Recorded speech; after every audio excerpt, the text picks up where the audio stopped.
Dans le débat public sur les sujets migratoires, le recours à une immigration nombreuse est souvent présenté comme une solution incontournable pour faire face aux pénuries de main-d'œuvre dans les secteurs en tension et pour financer le système de retraite par répartition. L'analyse des bases de données de l'OCDE conduit cependant à relativiser cette approche en posant un constat frappant: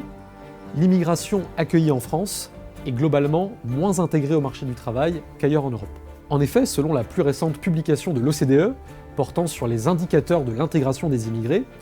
seuls 51,7% des étrangers extra-européens en âge de travailler occupaient un emploi en France en 2020, soit un taux inférieur de 14 points à celui des citoyens français, mais aussi 15 points de moins que les ressortissants extra-européens au Royaume-Uni, 9 points de moins qu'au Danemark, 6 points de moins qu'en Allemagne par exemple. Par ailleurs, le taux d'activité des étrangers extra-européens en France, c'est-à-dire la part des personnes qui occupaient ou recherchaient un emploi, était le troisième plus faible de toute l'Union européenne cette même année,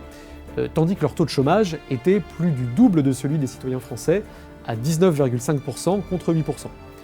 Alors quelles sont les principales pistes d'explication de ces constats saisissants? La première réside dans la répartition des raisons légales d'installation sur le territoire. La part des entrées d'immigrés, toutes origines confondues, effectuées sur le fondement d'un motif famille, a représenté 41,2% des entrées d'immigrés permanents sur la période 2005-2020, ce qui en a fait la plus élevée en France parmi toute l'Europe de l'Ouest, contre seulement 10,5% pour le motif travail.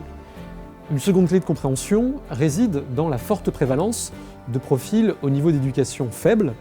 En 2020, 42,6% des étrangers extra-européens en âge actif qui vivaient en France n'avaient aucun diplôme ou seulement un niveau équivalent au brevet des collèges, contre 16,7% des citoyens français, soit 26 points de plus. Autre facteur d'inquiétude, les difficultés de la deuxième génération issue de l'immigration apparaissent plus marquées dans notre pays qu'ailleurs. La part des jeunes nés en France de parents immigrés qui n'étaient ni en emploi, ni en scolarité, ni en formation, en 2021,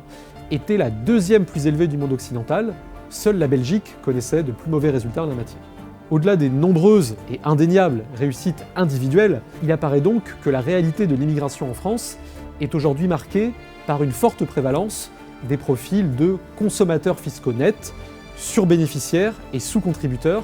des dispositifs de solidarité collective et donc des dépenses publiques, qu'ils soient chômeurs inactifs ou titulaires d'un emploi peu qualifié et donc peu rémunéré.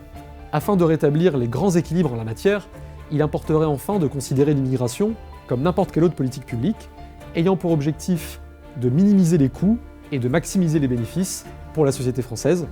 une véritable révolution copernicienne, à n'en pas douter.